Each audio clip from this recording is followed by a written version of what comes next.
Hey everyone, this is Jaime Alejandro. I want to welcome you to the show. Today I have a very special episode. I am arts calling my dear friend Dominique Gordon. Now, just a quick heads up for you folks. Dom and I have known each other for a very long time. We went to college together. That was about over 10 years ago. And I realized that we started the podcast at about 200 miles an hour. It was very, very quick. But I urge you to stick around and bear with us as we try to explore all of the wonderful writing that Dom has done over the years as a poet, how he works with his collaborators, and observations about the making of this album, Sane, now available wherever you listen to music, on the internet, or in real life. I hope you enjoy the conversation.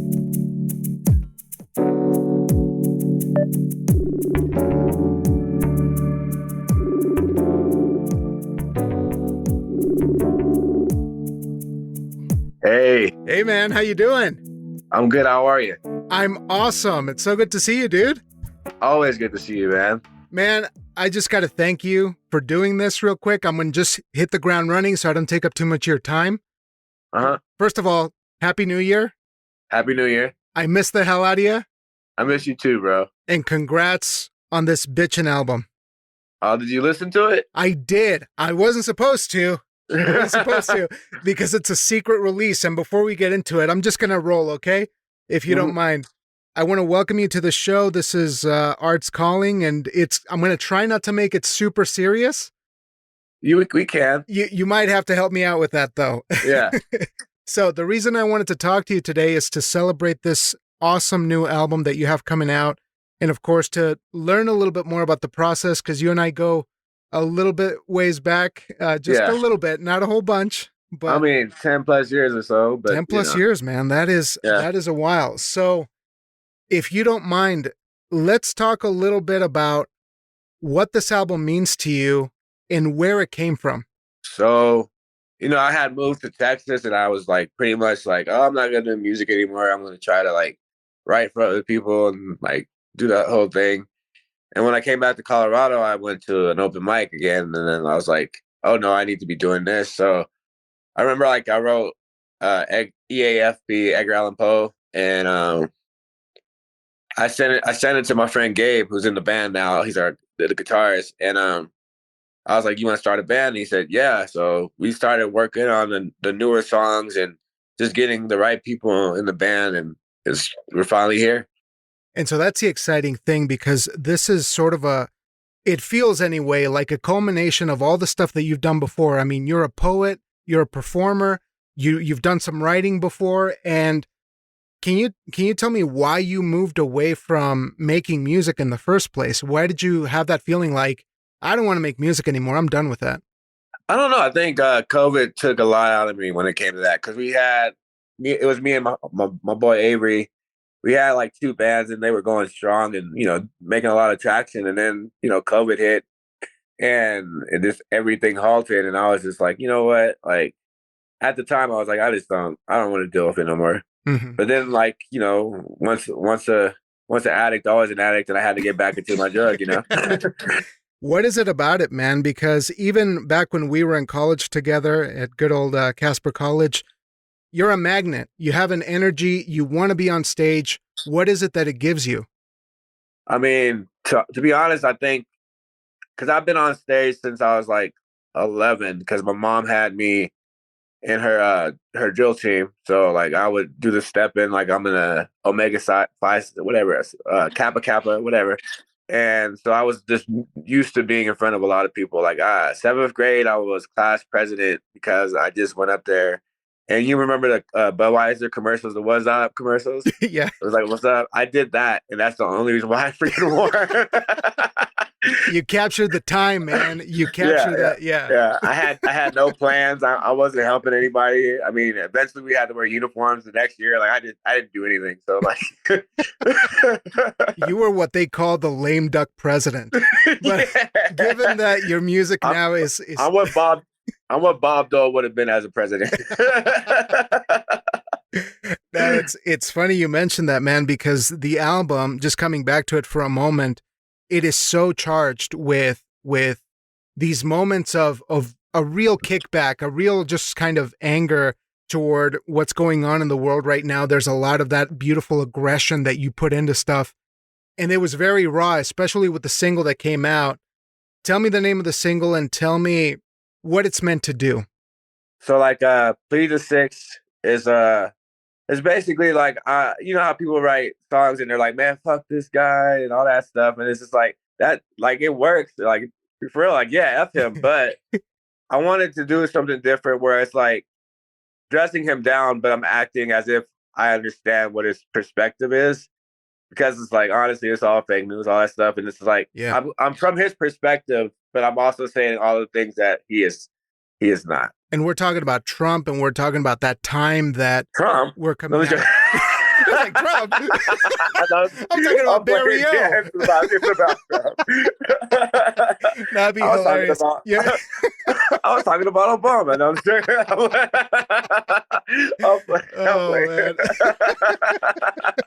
Man. But yeah, I think that might be like the most theatrical that you get in the album, because you really are inhabiting that perspective, and you do that in a couple of songs. And I'm curious why that works so well. Like, you just really kind of embody those sentiments. I think just acting. Like, when I was an actor, I had to like become somebody else. At least, I mean, I wasn't always somebody else. I was usually just me, but I had to be me from a different perspective of like how a train of thought. So like songs like Breed are like, whoa, where it's like, you know, like obviously like I'm not on anything, but like, yeah, I can still write from perspective of somebody who's hiding what they're doing because they don't want people to know. So I remember I asked this, I think his name is Leonard Cohen or something like that. I forgot his name, but like he was an author, and I asked him, you know, how do you, because my grandpa had passed, like, how do you act like an old person if you don't know any old people? And he's just like, you just gotta assume what they might see and react to it. So like, that's how I feel about writing. And it was like, Leonard Cohen? You talked to Leonard Cohen? I don't remember his name. It's something Cohen. Andy Cohen. Andy Cohen. Okay. Yeah. I don't know who Leonard Cohen or Annie Cohen is, to be honest. I just met one of the Cohens. One of the brothers. I don't know. It was, I don't somebody. know. The cousins. Yeah. No, but that's the cool thing in the work. It feels like there's nothing holding you back this time around. I mean, I've seen you make art before, even your poetry. You're very honest. You're very upfront, but this felt like you were taking that to a different level. And I'm curious of what happened in this last year that really allowed you to bring that out, and what things really propelled you to have this sort of intensity come out of you. I mean, you know, just going through trauma. Like I lost my mom last year, and that's what Dimes was about, my aunt, and then I lost my mom like a month after. So it was just like all these experiences that I had, I could like dilly-dally or like not write about them or not write about how I feel about certain things, or I can just say what I really want to say, and that's in music, and that's what I wanted to do with this album.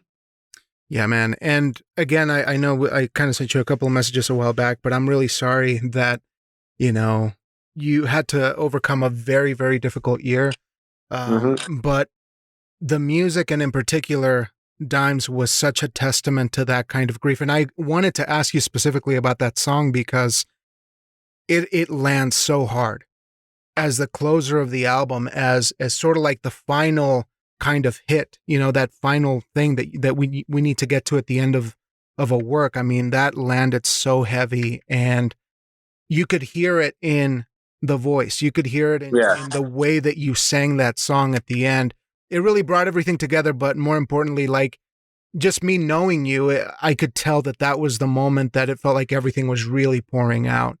And it's powerful, man. I mean, I'm really excited for people to hear this because it's... Oh, by the way, we announced it today, so we could talk more about it. Good. Yeah. I so forgot to say something. Yeah. We announced it today, so it's all good to spill the beans about what were your favorite songs on it? Well, you know, The Sixth. I mean, that song smacks like Rage Against the Machine a little bit. And you know what? I don't know what your influences are on this, so you're going to have to kind of clue me in Yeah. on where you're coming from. But I heard Soundgarden, a Yeah. little bit, just like a little bit. Maybe the guitarist was influenced by that, but it's very much you. I mean, I hear some of these influences, but I love that one. And Dimes was one of my favorites too.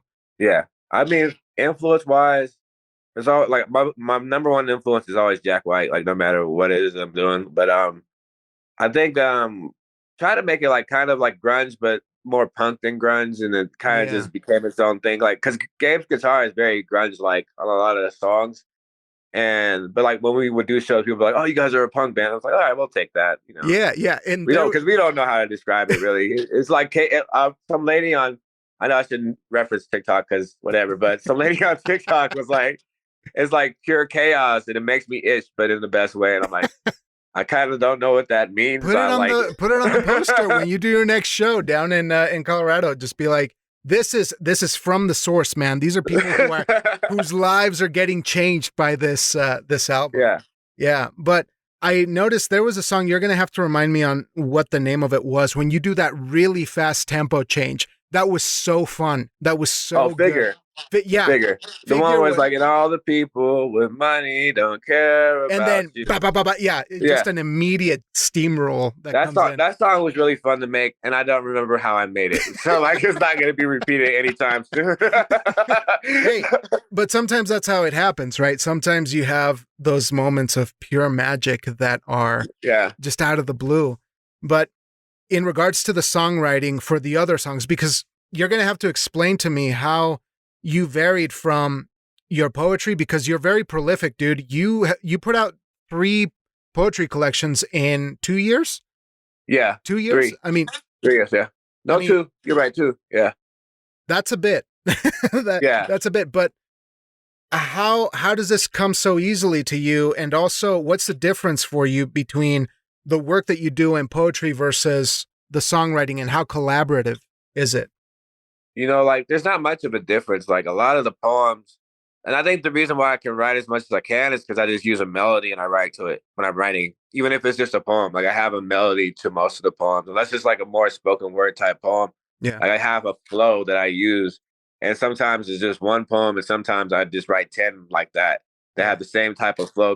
Maybe different syllables, but like the same type of constant like ticking in my head that helps me write that kind of stuff. And for songs, like, I mean, I used to freestyle a lot. You remember when me and Antoine lived in the Felony Flats? We would just go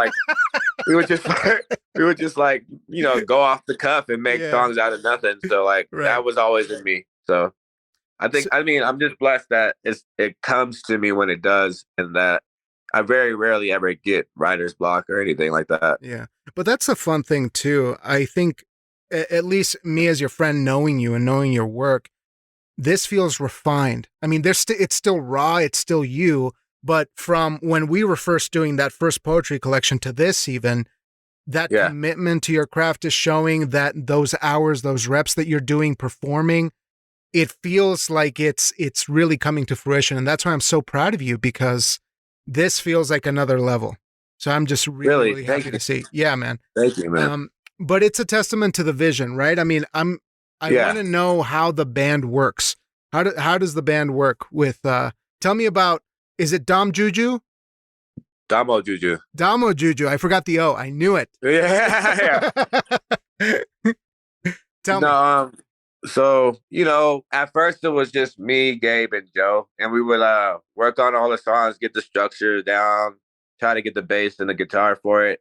And we went through a couple of drummers, and we landed Brian White. Mm-hmm. He's been amazing. He's a professional, and then my boy Avery came lolling back into the mix to help me out, because I was desperate for a bassist, and he solidified like the sound that we have for this album, because he's so constant, so structured with his bass playing. Yeah. And so we went to the FTM studios with James Jukes, and we recorded it, and I think it came out pretty well. Yeah, it sounds great. I mean, the production quality and everything is really top notch on this.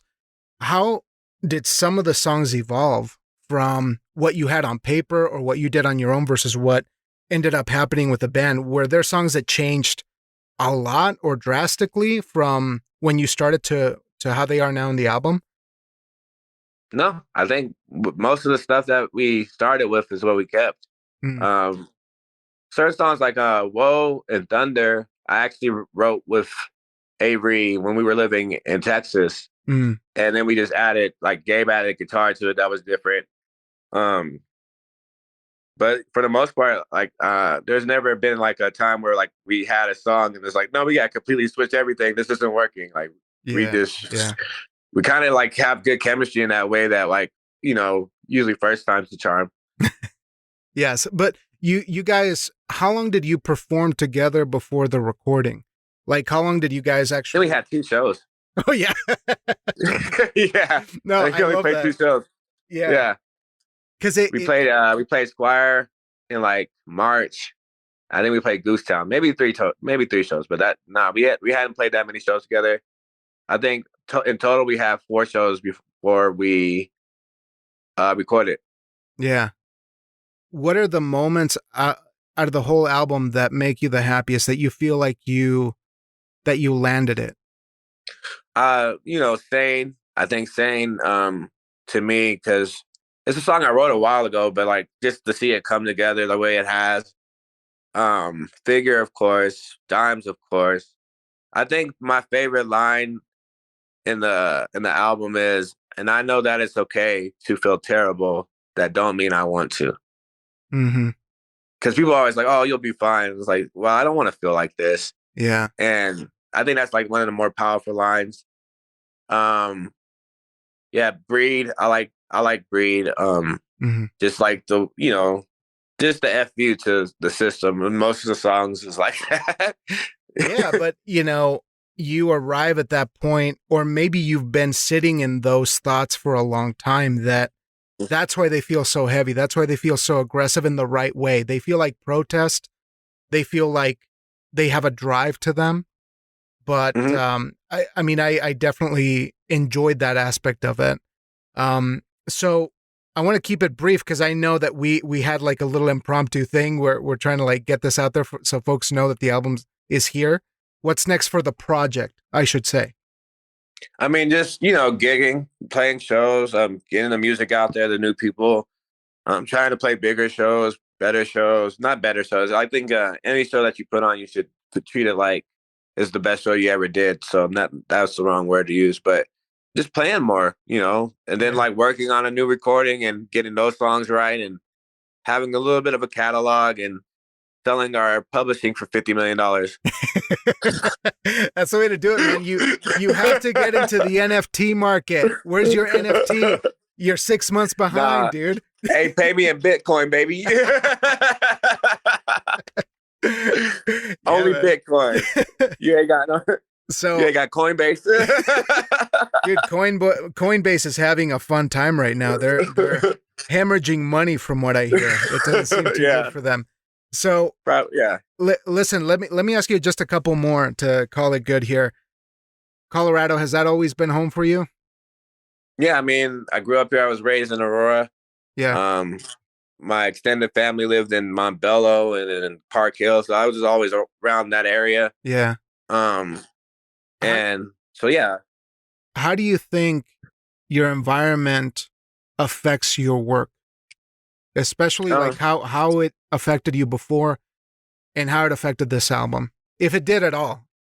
I mean, growing up, it's like it's not the worst place, but obviously it has is parts where you can turn to doing some negative things, and seeing friends go to prison and pass away. You value life a little bit more because it's like that not every day is promised, and you could be driving down the street and get pulled over and something could happen to you, or somebody can see you that think they think you're somebody else and something could happen to you. So I mean, I always just tried to be aware of my surroundings, and I think because of that I'm very observant. So like when it comes to writing, I've observed enough about what I'm writing about to have some type of knowledge on it. Like there's certain subjects I wouldn't write about because I just don't know enough about them. Mm-hmm. So I try to just stay within the wheelhouse in my own head when it comes to writing, and the experiences that I have or the experiences I've seen. I used to watch a lot of TV too, so like sometimes I can just pull from some random show, like Family Matters. There could be a song about Urkel one day. I don't know. Yeah. So And, you know, that's I never asked you either. What made you want to do acting back in the day? I needed an elective. My senior year, and I did ACTV and I did Mr. J's theater class. And I remember I was just bullshitting the whole time. I didn't care.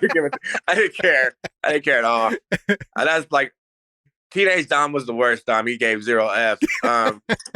But I remember I auditioned for You Can't Take It With You. I auditioned for the grandpa, and I did the Red Fox voice for it. I was like, "You big dummy!" Like I talked like that the whole time, and like I got the part, and I just was like, I panicked a little bit because I was like, "This shit hurts my voice. I can't do this. I can't do this for a run. Like my voice is dying out here." So, and then I remember I got the role, and it's like 4 practices in, I didn't know my lines because obviously I don't give a F. So Mr. J is like, my homeboy Seifu, Mr. J is like, "I'll replace you with Seifu if you don't learn your lines." I'm like, "Oh shit, this is real." So let me learn my line. I thought I could bullshit this whole thing, you know. And then I kind of buzzed for it and enjoyed it. It's just being on stage has always been something I love. Well, listen, dude, I can't thank you enough for the work that you're doing and for putting a smile on my face every time I get to talk to you. I mean, one of my favorite experiences that I've ever had is to be able to work with you on your first poetry collection, to learn from you, to be inspired by you. I look back on a lot of these memories of the last 3 or 4 years, and a lot of them have been really pleasant because you allowed me to get out of my head in some difficult times. And so I just want to put it on record, thank you for being such a great creative soul and for inspiring me to get out of my head and to just do and to be excited about the work that we get to do in this life. But congrats on the album, man. It really is something special. And I urge folks to go check it out. If you have a little bit of rage that you need to let out, if you're upset about the system, enjoy, maybe a little bit of thrashing. I don't know if you want to qualify it as a thrashing album. I'm a poser, dude. I don't know.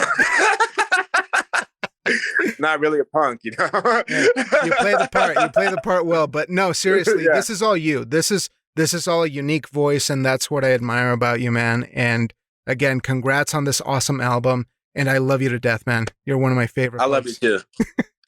Thank you for having me on, man. All right, tell Maddie I will never say another bad thing about her. I am a changed man. I am redeemed in Christ. So after 15 years or so, we finally get here. You're done. Okay. All right. I'll let her know. Yeah. It's a new Dom. New day, new Dom. All right, folks. Go check out the album. Sane by DOMO JUJU. Dom, I love you, man. I'll talk to you real soon. I love you too, brother. All right, cool. Later. Bye. Bye.